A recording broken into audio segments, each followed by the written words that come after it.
todos. Então, eu queria primeiro também agradecer, né, o convite para participando do Ventilação. Agradecer a Cláudia, a Daniela e a Fabíola. E dizer que eu estou muito feliz de estar aqui hoje, e ainda mais depois agora dessa fala da El, que assim que eu fiquei encantado, né? E fiquei muito emocionado, assim, fim de ver esse trabalho, né, que eu conhecia já há uns anos atrás, mas é incrível ver isso com o tempo, assim, o crescimento, né, que é uma poética, né, uma poética da arte, assim, mas é uma poética do saber também, né, isso eu acho incrível, assim, E bom, então eu vou falar hoje, assim, de duas, basicamente, assim, são duas exposições, e essas duas exposições, elas têm um trabalho que surge na primeira delas, e que de alguma maneira é um trabalho que de alguma forma era um trabalho novo para mim. Então eu vou falar um pouco sobre isso, sobre como surgiu isso e o desenvolvimento desse trabalho também até essa segunda exposição. Então a primeira foi feita em 2014, ano passado, e a segunda este ano, né? Então são trabalhos relativamente recentes, tá? Então eu vou falar sobre isso, então no sentido do processo de criação disso, né? Como é que essas coisas se desenvolveram. E também também tem questões ali que para mim são muito importantes, a forma de apresentação, né? Então, o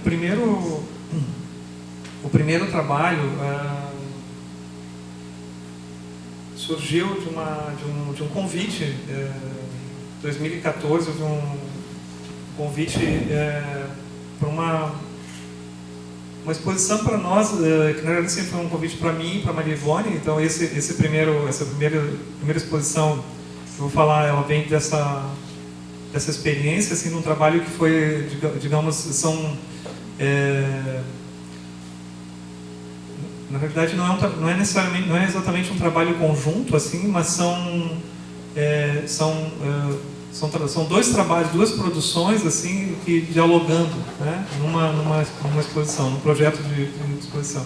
Então, na verdade, em 2014, nos fizeram um convite, assim, que foi uma coisa bastante sui generis para nós, que era um convite para participar de uma Bienal na Sibéria, na Rússia.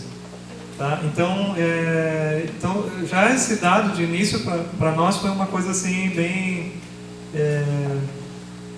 bem importante no primeiro momento, tá? Porque, tendo em vista a questão das características do lugar, a distância, no primeiro momento, assim, que era um lugar muito distante, assim. Então, a cidade chamava Yakutsk, tá? Que é uma cidade na Rússia, mas assim, situada, digamos, ao norte da Mongólia, assim, mais ou menos para ter uma ideia. Então, quando nós fomos olhar no globo, assim, a gente tinha em casa, tinha uma pequena esfera, né? Porto Alegre, se a gente tivesse no norte e sul, enfim, Porto Alegre estava aqui, e esse lugar era exatamente no outro lado do mundo, né? Literalmente, assim, enfim. E então tinha esse dado, assim, da questão da distância. Tinha uma característica também enfim, do clima desse lugar, que eu vou entrar em detalhe. E aí a ideia era, havia um assunto, assim, que foi proposto, que era o tema era H2O, né? Então tinha uma discussão, assim, em questão água. Tá? E, bom, outra característica, assim, do lugar é o clima, que é extremo, né? Então, no período que nós ficamos lá, era verão, mas o verão dura 2 meses, né? Que na verdade é a estação mais amena, digamos, né? São em torno de 25 graus, assim, mas dura 2 meses. Logo em seguida, muito rapidamente, assim, a temperatura começa a descer em questão de passa, sei lá, em questão de 20 dias, passa de 25 graus para 0 grau, né? E aí vai até menos 50. E aí fica, sei lá, 10 meses, assim, praticamente 9, 10 meses, assim, a menos 50. Então, é um clima muito extremo, assim, é um lugar muito frio, enfim. Então, quando eles colocaram esse convite, enfim, essa proposta, uma das questões também na verdade, assim, uma Bienal, uma Bienal pequena, tá? Eram 30 artistas, tá, participando, dos quais 12 de fora da Rússia. Tá? E a ideia também era o seguinte, que seria também uma espécie de uma residência também. Então nós iríamos lá, seria possível produzir lá também os trabalhos, fazer. Então nós ficamos mais ou menos 2 semanas. Tá? Então o que aconteceu? Só que nós optamos por não fazer completamente. Teve algumas ideias que a gente queria desenvolver lá, mas a gente já começou antes da viagem, a gente já começou a pensar o que nos interessava nessa proposta. Eu vou ler um pequeno texto, que era o texto que nós escrevemos na época, um projeto, que é a ideia geral do projeto, tá? Que de alguma forma isso... Então, o projeto,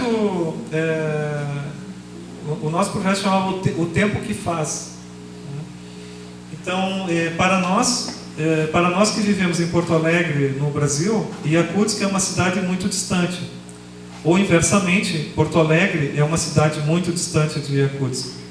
E, nesse sentido, em relação a essas grandes escalas e distâncias, em relação ao global, alguns de nossos trabalhos e pesquisas se desenvolvem a partir do espaço onde ocorrem nossas experiências mais imediatamente próximas e cotidianas. Nossa casa, a vizinhança, as ruas do bairro, nosso lugar de trabalho, enfim, a cidade na qual nos movemos. Maria Ivone dos Santos chama de local extremo essa ênfase no contato e na experiência do próximo, na qual se abrem e reverberam as conexões com o distante. Experiência essa vivenciada como um espaçamento do pensamento. Então a gente começou a trabalhar em cima de uma noção, em certo momento, que era esse local extremo, mas que na realidade para nós, que hoje a gente já está discutindo em lugar extremo, né? Mas para nós era assim, não era aquela coisa longe, mas era aquilo que era absolutamente próximo. Né? O local extremo como algo o mais próximo possível. Assim. E, bom, um dos aspectos que afetam a nossa experiência cotidiana é o clima, o tempo que faz. Yakutsk é uma das cidades mais frias do mundo, com uma grande variação de temperatura entre o longo e rigoroso inverno e o curto verão, que pode ser muito quente. Encontramos ali, portanto, grandes contrastes climáticos ao longo do ano. As estações do ano e o clima, conectados aos movimentos do planeta, afetam nossa temporalidade e o nosso relacionamento com ela. Em outra escala, afetam igualmente nossa compreensão e nossas narrativas diante desses tempos que mudam ou que permanecem e diante dos possíveis encontros entre passado, presente e futuro, dobras temporais. Yakutsk está localizada numa região onde aflora à superfície aquilo que permaneceu depois de ter sido conservado e de ter ficado escondido em camadas do terreno gelado. Espessuras de tempo subtraídas a um certo devir, fragmentos materiais de uma época muito anterior que ficaram em suspenso, literalmente congelados. Por exemplo, mamutes em bom estado de conservação são frequentemente descobertos na Sibéria, guardando com eles resquícios, informações sobre as alterações do clima, do ambiente, da biodiversidade do planeta. Por vezes, 50 mil anos de memória. Tá? Então, o que ocorre? Eles têm o terreno nessa área, eles chamam permafrost. Significa que ele é permanentemente gelado. Tá? Então, mesmo no verão, 2 metros abaixo, é completamente gelado. Está fazendo 25 graus, mas, sei lá, se você cavar um buraco, a partir de 2 metros por aí já é gelo. Então, o que ocorre é que os animais, eles encontram animais assim, 16, 20 mil anos, às vezes nesse processo de gelo, e agora com a questão do aquecimento, né? Então aparecem... Isso começou a nos interessar muito no sentido da... era como se no presente surgisse algo assim, uma evidência muito, muito antiga que estivesse lá, que de alguma maneira resistiu, digamos. Isso não passou, digamos, né? Isso também, então essa relação do tempo, nós começamos a conectar a ideia a palavra tempo no sentido da cronometria, mas ligado também, porque nós usamos a mesma, né, para falar do clima também, né, o tempo.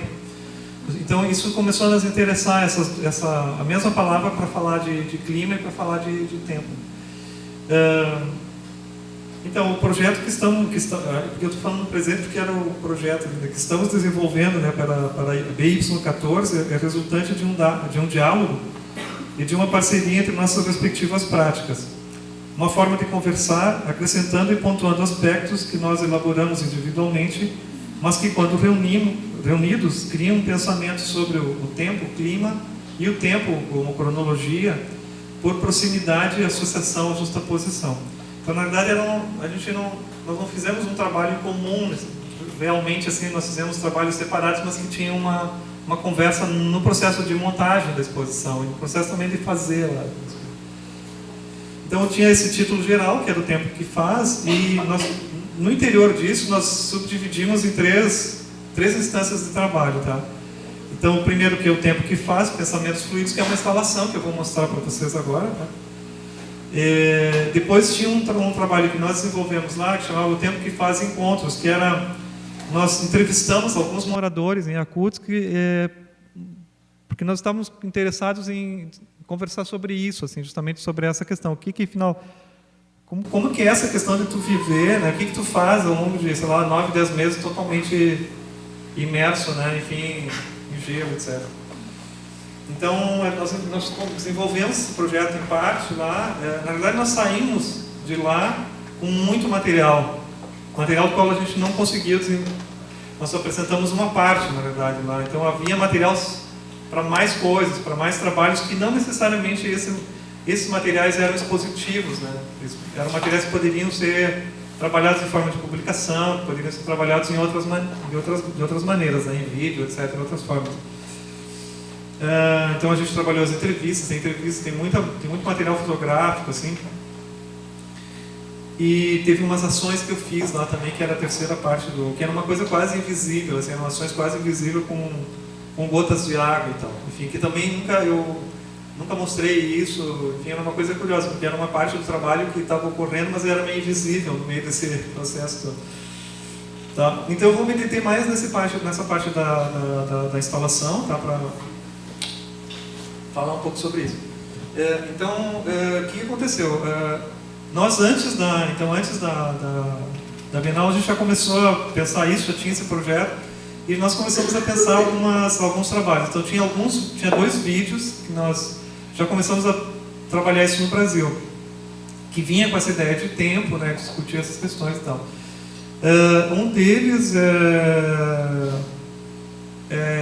os dois, na realidade, nós trabalhamos a partir de fotografias, tá? Então os 2 vídeos, eles de alguma maneira são como stop motion, assim, eles são trabalhados a partir de fotos que depois nós montamos como vídeo, né?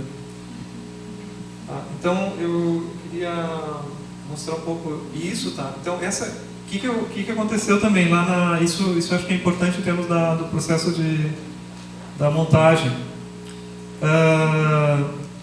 Eles nos ofereceram, tinham, digamos, 3 espaços assim que nós poderíamos intervir.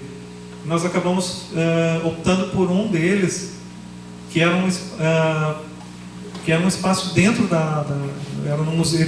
Na cidade eles tinham um museu, eles têm um museu de belas artes, e nós optamos assim por um espaço que eles nos cederam no interior da coleção. Tem uma parte uma coleção de pinturas, né? Uma das salas havia duas paredes que eram que eram opostas, digamos, na sala. Então, é uma sala de pintura, de exposição de pinturas, a maior parte de pinturas dos anos 40, 50, uma forte, assim, bastante representativas do realismo socialista, assim. E o museu, assim, é bem tradicional, o museu pintura, a maneira, inclusive, de colocar as coisas, de pendurar as pinturas, assim, era bem tradicional.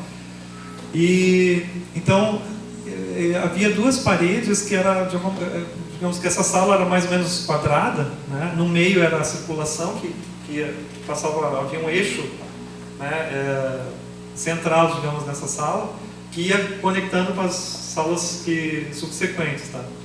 Então havia duas paredes que eram oblíquas nessa sala. Então nós nos interessamos por isso, nos interessamos por essa dimensão mais intimista desse espaço, e porque também nós percebemos que no interior dessa sala, no interior dessa coleção, havia uma série de paisagens, né? Paisagens, várias delas assim, paisagens de inverno. Então nós achamos que lá havia uma espécie de ponte possível para uma espécie de conversa, assim, já que nós estávamos ali naquele local, havia uma especificidade. E então o trabalho todo, de alguma maneira, foi conectar essas duas paredes que era como se, vamos supor, dentro dessa sala, uma parede fosse aqui e a outra fosse lá no canto.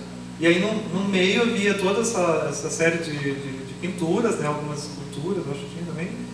Então a ideia era de uma maneira atravessar de uma forma oblíqua essa sala, fazendo uma espécie de conexão, sem mexer na posição nós não mexemos em nada, digamos, da coleção. Elas estavam, mas havia uma conversa. Então como é que a gente faria isso, então? Então essa aqui é uma das paredes, tá? Então nessa nós colocamos os dois vídeos, um meu e outro da Maria Ivone. Então nós escolhemos essa posição horizontal, tá? A questão dessa referência à paisagem também, e também porque o vídeo da Maria Ivone era a partir de fotos de uma grande nuvem de chuva, assim, que se aproximava então do litoral. Então a partir dessa sequência, né, e curiosamente também, quando nós fizemos o vídeo, era uma enorme nuvem de chuva, algumas sequências de fotos disso, e que surgia do branco e voltava para o branco. Então ela meio que surgia e desaparecia e tal. O vídeo ficava em... E o meu vídeo eu trabalhei com... Depois eu vou mostrar mais algumas imagens, assim, posso mostrar uns trechos do vídeo também. Eu trabalhei com mãos, assim, se eu tenho... Eu vou mostrar umas imagens gerais, depois a gente volta, só para vocês terem uma ideia um pouco como que era essa... Então, esse aqui é um estilo do vídeo, tá? Então eu trabalhei com 4 mãos, tá? Então essas mãos elas iam passando areia, né? Areia de uma mão para outra, tá? Então assim, eram as mãos da Ivone e da minha filha mais nova. Então havia uma questão de idade, assim, também nessas mãos. E o que ocorria também as mãos invertiam também. Então havia uma areia que passava, por exemplo, começava com a mão da Ivone e passava, né, em um certo momento havia uma inversão, começava com a mão da minha filha mais nova, que ia passando para a Maria Ivone, etc. Então havia uma espécie de inversão. Então a ideia aqui era um pouco como uma espécie de uma ampulheta, assim, na verdade a estrutura, digamos, para pensar a produção da imagem veio de uma ampulheta, que é um relógio de areia, né, que a gente vai dando voltas nele, né, e vai passando e tal. Por outro lado, me interessava muito essa questão dessa espécie de temporalidade que se misturava, esse tempo que vai se misturando e tal. Quando a gente ficou sabendo dessas questões, por exemplo, desses animais, desse tempo de uma maneira como se tivesse parado, assim, algumas coisas, que não era só isso, não se dava só na questão da geografia, assim, isso a gente percebia claramente culturalmente também nas pessoas, a maneira, enfim, de viver, uma série de outras questões. Por outro lado, a gente tranquilamente poderia dizer o mesmo do Brasil também, em outros aspectos, né? Tinha questões que a gente olhava e disse, nossa, mas isso aqui... Tinha questões animistas, por exemplo, são... Eles, a maior parte são diferentes etnias, né? A etnia maior é Yakut, né?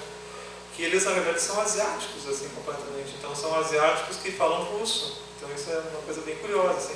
Mas na verdade esse povo, eles vieram, na origem eles eram turcos. Eles eram eram um povo de origem turca, então, que, sei lá, chegaram lá há 700 anos atrás. Né? Então era curioso essas... Então tinha algumas questões assim, nossa, isso aqui, alguns hábitos, algumas questões que era... Eu disse, não, mas isso aqui poderia dizer a mesma coisa em algumas coisas que a gente, no Brasil também. Enfim. Então era curioso essa... E ao mesmo tempo essas questões dessas aspectos temporais ali, começou a me interessar, na época também estava me interessando muito em termos de diferentes concepções, assim, né? Então eu me lembro assim, de leituras do Michel Serres, por exemplo, sobre o tempo, tinha coisas que ele comentava, assim, que ele falava, eu me lembro de uma entrevista que ele dizia assim, que durante muito tempo se considerava sempre o tempo modelo, né? Um modelo um tempo mais laminar, assim, uma questão como algo que flui como um rio, né? Então tem aquela clássica, né? Não se entra, né? Os pré-socráticos, né? Quer dizer, não se entra no mesmo rio duas vezes e tal. Enfim, mas é sempre como se fosse sempre como se ele fluísse de uma maneira uniforme.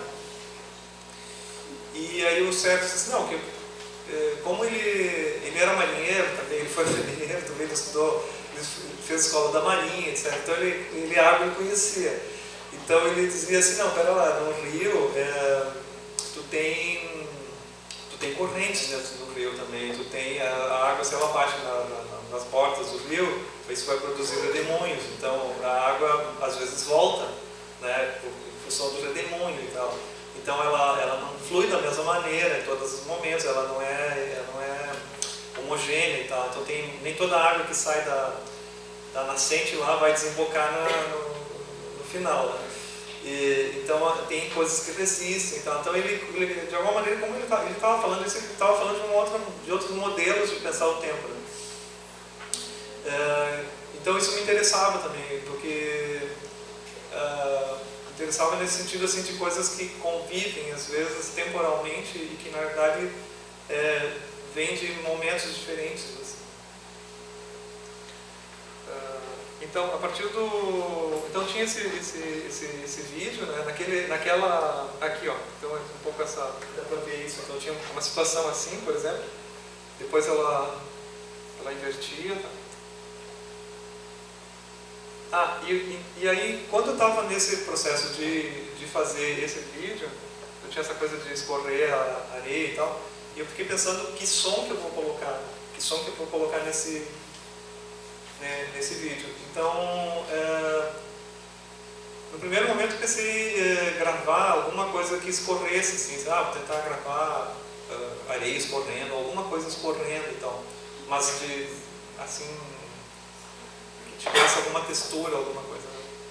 E então quando eu estava nesse processo de pensar essa questão do som, como que som colocar, eu me lembrei dos paus de chuva, que são instrumentos de percussão, e no qual quando você vira eles, tem uma duração da queda, digamos, né? Ele tem sementes dentro, né? Então aquilo dura muito, né? Leva muito tempo e tal.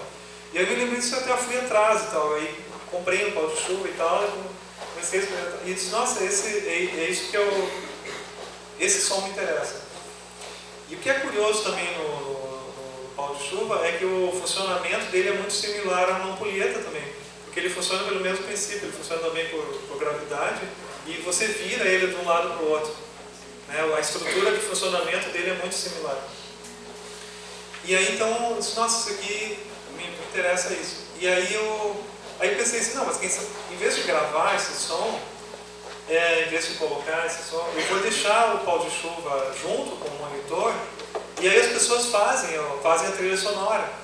Em vez de, é um pouco como no cinema mudo, assim, que tu tem a imagem, né, um pré-cinema, assim, que tu tem a imagem, mas tu vai trabalhando o som fora do, né, tu não coloca junto e tal.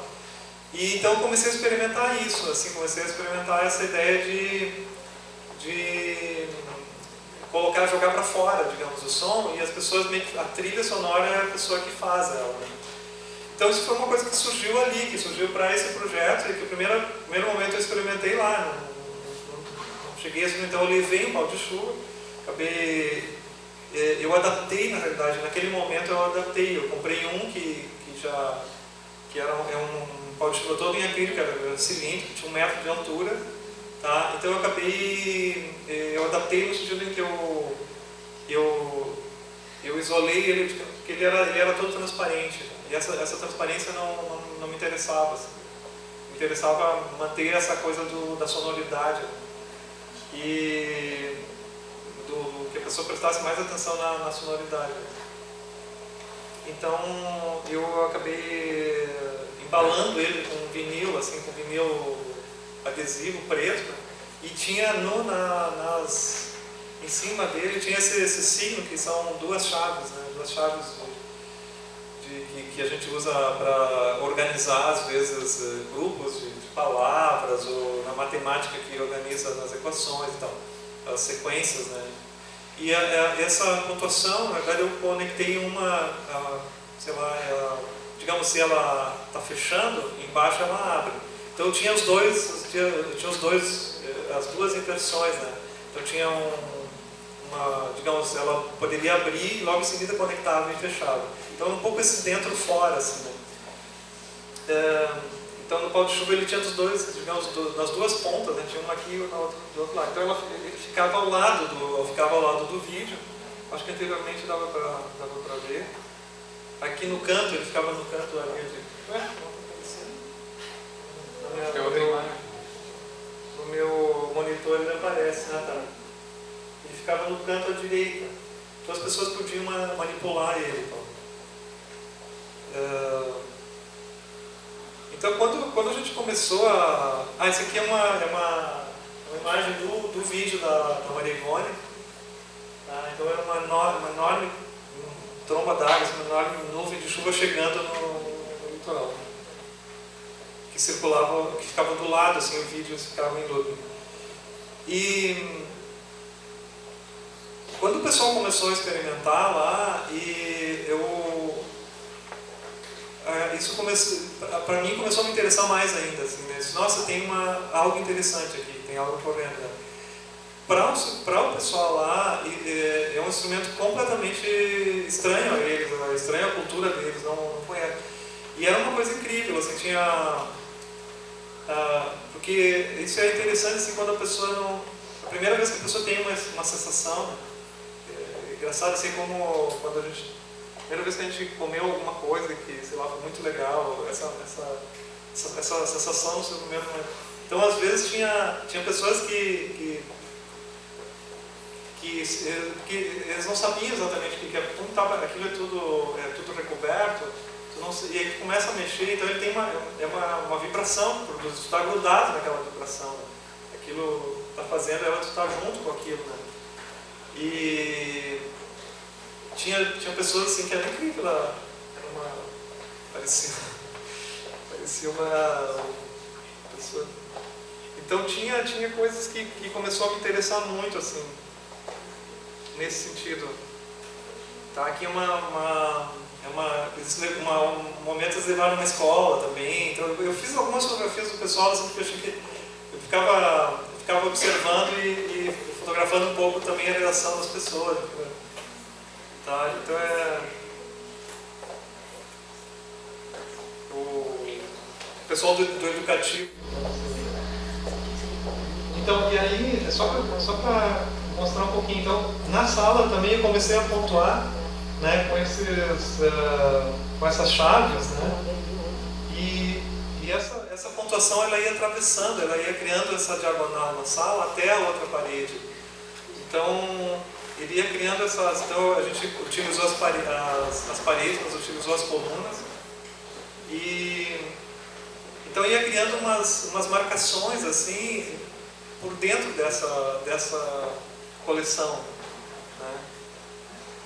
Daqui a pouco eu já...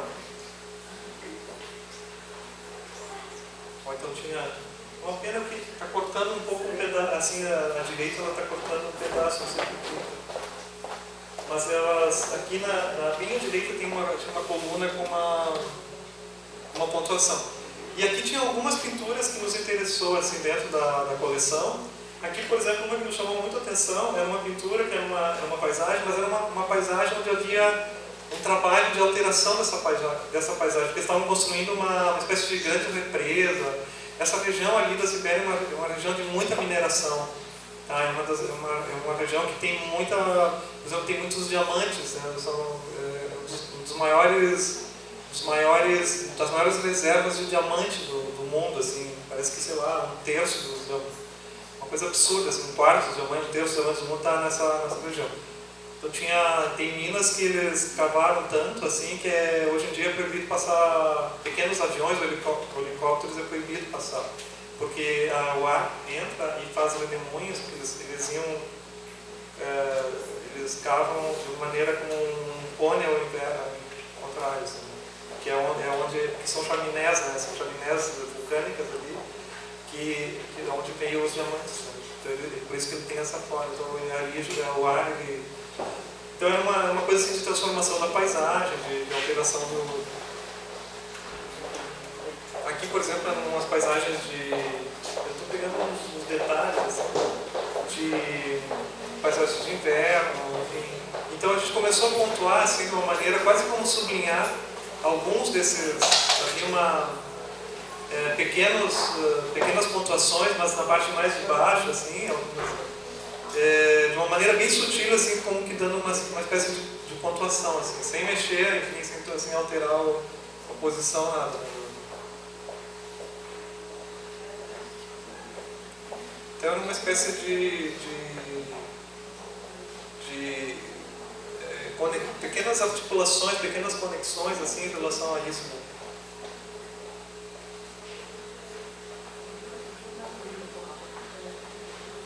Tá, então essa pontuação atravessava e do outro lado tinha uma sequência de fotos da Maria Ivone, uma sequência que ela fez lá, que era a partir de nuvens. Hoje a gente estava falando, né, dessa questão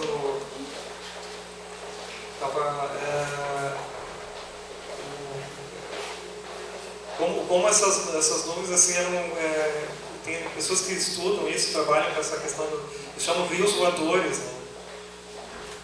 Eles deslocam quantidades enormes de água, são super pesadas.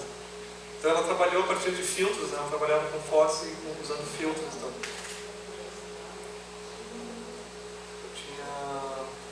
E esse aqui era um pequeno trabalho que ela fez a partir de uma das entrevistas que a gente fez. É uma espécie de artesão assim, local, que trabalha a partir de presas de mamute. Tem alguns artesãos eles permitem usar esse tipo de material, assim, que contam, enfim, porque é uma atividade muito tradicional. É caríssimo hoje em dia, assim, é um material que é difícil de sentido. Se usa tudo, assim, pequenas, em geral são coisas pequenas. Então alguns artesãos ainda permitem, porque eram atividades ainda assim, quase em pequenos povoados ainda o pessoal usava, porque durante, sei lá, os caras acharam isso assim, durante séculos, né? Então faziam objetos de facas, enfim. Então era um pequeno objeto que ele tinha feito, então a gente, a partir daí trabalhou, tinha uma entrevista com ele, então, foi uma das coisas que saiu daí, mas tinha muito mais dessa segunda parte do... Tá? Então, a partir então desse trabalho com o vídeo e com o pau de chuva, eu comecei a pensar que era... Eu disse, nossa, me deu vontade assim, de desenvolver isso. Porque eu achei que havia uma ideia interessante ali, alguma coisa. Então eu peguei especificamente esse trabalho, esse vídeo desse conjunto de coisas e tinham me convidado para fazer uma exposição em São Paulo esse ano e aí eu comecei a pensar esse projeto para essa exposição, né? Então, e aí resolvi desenvolver. Então nesse processo de fazer esse outro trabalho, eu pensei, não, vou trabalhar só com essa ideia dos paus de chuva e do vídeo, mas aí eu pensei ampliar isso, né? Então pensei trabalhar não com um único pau de chuva, mas trabalhar com 4 paus de chuva, de formatos diferentes. Então, o que aconteceu? Durante um tempo eu fui atrás de como que eu vou fazer isso, né? Então, de que materiais, enfim. Então eu fui atrás, eu descobri, tem uma pessoa que trabalha com acrílico lá em Porto Alegre, porque como o primeiro esse que eu tinha conseguido, ele era todo em acrílico, as pontas no interior eram pontas metálicas. Mas aí eu entrei em contato com essa pessoa e a gente começou a pesquisar assim, para fazer isso, como faria isso, né? E a gente foi desenvolvendo, tá? Então a gente acabou desenvolvendo, são paus de chuvas de diferentes alturas, tem um que começa 1,60 m, né? 1,60 m, 1,40 m, 1,20 m e 1 metro. E então a montagem geral assim, da exposição ficou isso, assim. Então deu o que me interessava assim era muito mais começou a me interessar muito mais essa experiência do som, assim, e ampliar a intensidade dessa experiência, aumentar digamos, focalizar mais nessa experiência sonora em relação com a imagem. Então por isso que eu acabei eliminando os outros elementos, né? Ficaram só duas dessas pontuações em vinil na parede, tá? Uma bem na entrada e uma na parede um pouco mais em cima, tá? O vídeo eu acabei remontando ele, refazendo a montagem dele, então ficou um vídeo, eu optei por um formato vertical nesse caso e uma enxugada também, então tudo ficou mais enxuto, digamos, eu fui tirando coisas, né? E me interessava também essa espacialização também do som, né? O fato de que pudesse ter uma experiência, digamos, dessa experiência de escuta, mas a partir de diferentes pontos, assim, aquilo espacialmente, né? Espacializar aquela experiência sonora.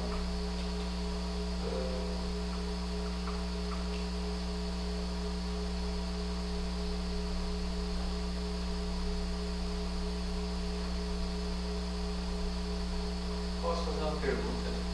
Pode? A pessoa que acaba manuseando esse instrumento, nesse ambiente, dava alguma reverberação do som? Sim, nesse local? Exato. Fazia algum trabalho desse tipo? Sim, tinha uma reverberação interna, mas o som vazava também. Ele vaza. Isso me interessava também, assim, no sentido que a sala ela não é uma sala muito grande, digamos, tá? Ela se tornava pela montagem também, tá? Havia outras possibilidades dentro da galeria de explorar outros, mas eu acabei optando por esse. Justamente era um lugar mais fechado e funcionava como uma caixa de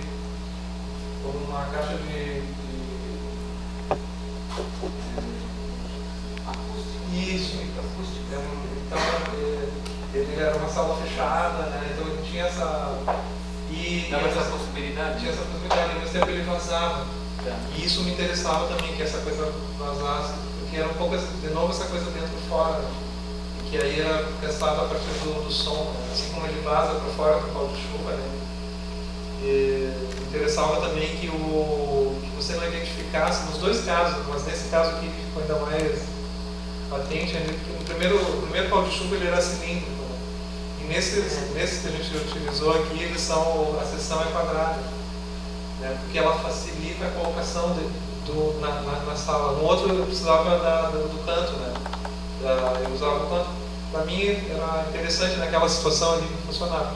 Mas a partir daí, quando eu comecei a pensar em vários e comecei a questão de espacializar, o fato de ter só poder contar com os cantos limitava muito a disposição. Então, tinha um aspecto técnico disso, né, na fatura do objeto, mas esse aspecto técnico também tinha, por outro lado, trazia essa possibilidade de, o fato de ele ser quadrado, né, você colocar em diferentes posições, né, então você também podia colocar no canto, mas podia colocar na parede, porque ele segura, né, e então em mais tempo eu não queria que no primeiro momento as pessoas já identificassem ele como um pau de chuva, cara. Então era uma figura, um objeto meio misterioso, sabe? A gente não sabia muito. No primeiro momento parece uma escultura, uma coisa meio minimalista, assim, né? Então imagina que aquilo é um instrumento. Estruturalmente ele é exatamente como um pau de chuva, ele faz o som, ele produz um som bem forte, assim. Estruturalmente ele é um pau de chuva, mas o aspecto dele, eu me interessava que não fosse logo de cara, não fosse dado logo de cara como um pau de chuva. Eu vou mostrar assim queria mostrar uns trechinhos dos vídeos.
Esse aqui é o vídeo inicial, tá? O vídeo...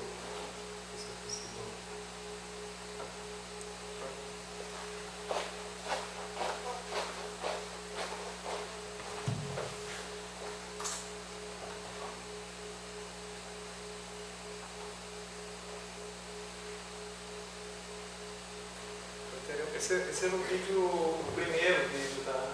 Então ele tinha mais sequências, ele começava com duas mãos, depois essas duas mãos invertendo, aí depois entrava as 4 mãos e tal. Ele era mais longo também, tinha mais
o segundo ele é mais enxuto, digamos assim, tem menos ele começa só com as 4, já começa já com as 4 mãos ele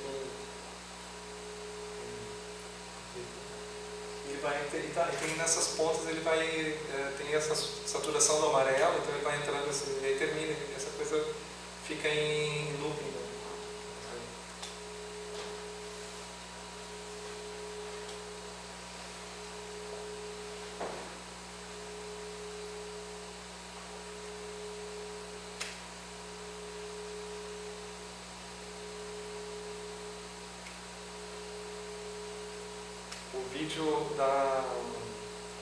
O vídeo da Marivone era também aquela sequência da nuvem, só que era bem mais curta a sequência, e também tinha esse mesmo processo assim de desaparecendo mas em função do branco, né?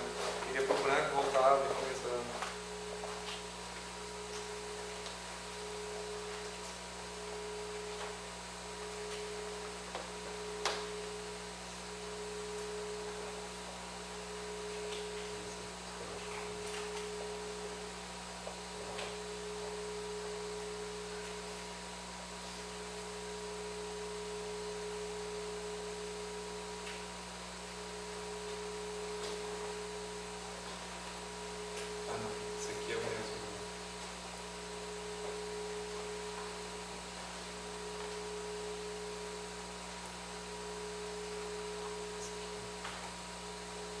Esse aqui seria o segundo, a única probleminha dele é que como ele foi mostrado na vertical, né, aqui a gente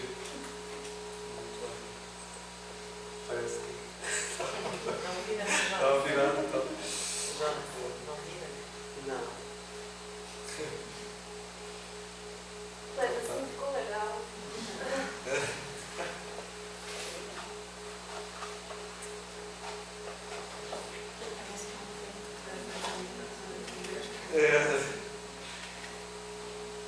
Eu não sei como é que a gente está no tempo.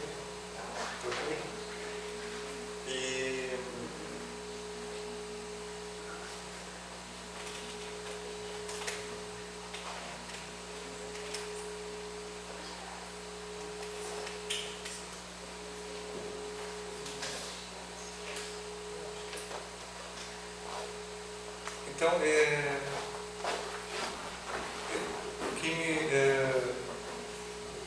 nessa sequência, então,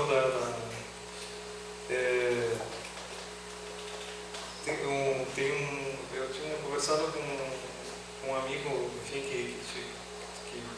que viu a exposição, enfim, e um dado interessante também que estava conversando era que ao mesmo tempo que havia essa sonoridade, enfim, era curioso porque havia produção de som e tal, mas era como se fosse muito silencioso. Era interessante esses dois, essa espécie de um ruído, enfim, mas que produzia uma espécie de silêncio. E outra questão também que eu acho que surgiu também nisso é que no primeiro momento eu tinha pensado o trabalho dos Paus de Chuva como uma espécie de trilha sonora, uma trilha sonora para o vídeo, né? Quer dizer, espacializar essa trilha. E ao mesmo tempo, só que no próximo momento, quando eu estava terminando isso, eu comecei a me dar conta que o contrário era como se a coisa também pudesse inverter, né? Pensar que o som, que a imagem vinha, podia pensar o contrário também, né? A imagem para aquele som, não somente pensar a partir da imagem para o som, mas pensar o inverso, né? Porque no fundo uma coisa não ilustrava a outra, na verdade, eles funcionavam em termos de relação, mas não em termos de havia uma espécie de autonomia também.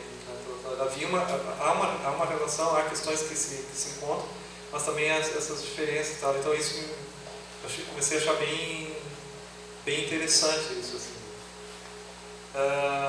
E para mim também isso era uma coisa nova, né? Essa experiência também de lidar dessa forma, embora eu já tivesse lidado com alguns trabalhos com som.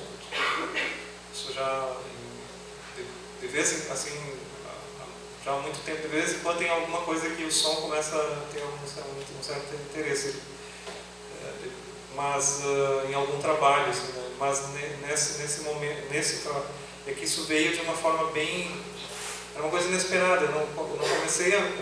Quando eu comecei a produzir esse trabalho, eu não pensei que eu ia mexer com o som. Eu nunca imaginei que eu iria, né? Era uma coisa que à medida que eu fui me envolvendo, que eu fui mergulhando no trabalho, que eu fui vendo daquilo que de uma forma o trabalho pedia, ou, né, por exemplo, sei lá, fiz um vídeo e disse, mas o vídeo, como fica essa relação com o som? Porque isso era uma possibilidade que existia desde o início, né? Então era um pouco essa pergunta assim, que vinha do interior do próprio trabalho, das coisas que fez com que eu, de alguma maneira, começasse a mexer com essas coisas, né? Então não era uma coisa que vou fazer um trabalho com som, não, era algo que, à medida que eu fui me envolvendo com esse processo, que essas coisas foram aparecendo. Eu acho que eu vou parar por aqui, até porque eu acho que pode ser interessante, eu acho que talvez seja interessante também a gente conversar e aproveitar, né? Então, a princípio era isso, pessoal.